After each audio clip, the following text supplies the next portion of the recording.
My name's Kate Curtis. I am one of the volunteers here at the Miramar Prison Community Gardens on Mataimoana, Mount Crawford, which is up the far north end of the Miramar Peninsula in Wellington. We are lucky to be kaitiaki of these beautiful gardens that were left after the Mount Crawford prison closed in 2012.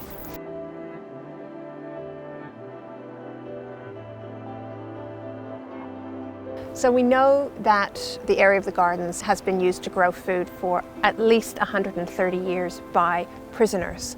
Before that, the Māori that made use of the pā sites around the area would have also grown food nearby.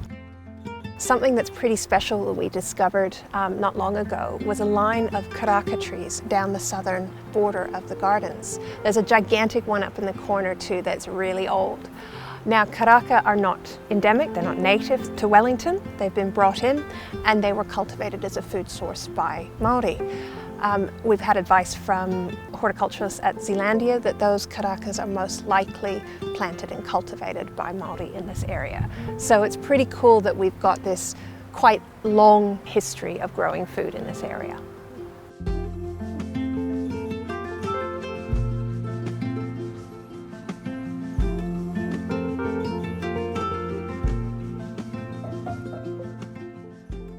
Wellington Prison, which is more commonly known as Mount Crawford, was built in 1927. The prisoners took over running this space, these gardens, to grow food for the prisoners.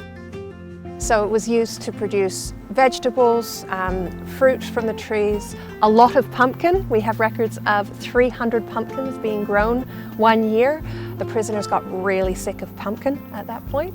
The herbs were not all well loved by the prisoners.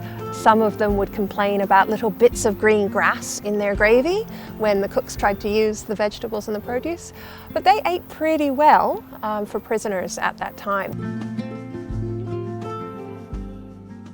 So when you look at the prison from the front entrance, there is a little door off to the left. It's sort of a half-sized door.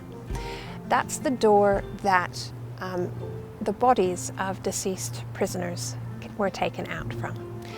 The most well-known of those was George Errol Coates. Now, if you've ever driven through the Mount Vic tunnel and heard people tooting their horns, they are tooting in remembrance of Phyllis Summers, who was murdered and her body was buried there by Coates. Now, Coates was imprisoned in Mount Crawford Prison, and he was the first person to be executed by hanging in that prison in 1931. He maintained his innocence to the end, but the evidence was there to convict him.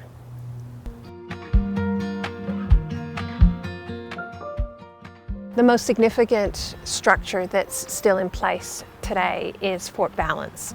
It was built in response to the perceived threat of the Russian invasion in the late 1800s. That site was built using prison labor as well as military labor. The other sites that are still visible are all of the structures that were used to house armaments as part of the army base that was here. The gardens are surrounded by the forest and regenerating bush of Watts Peninsula. Preserving and keeping green space and wild space, not just for the well-being of our people, but for the well-being of our native birds and animals and trees is important. To really get people to come in to the gardens and then explore the wider area and make great use of the nature that surrounds us.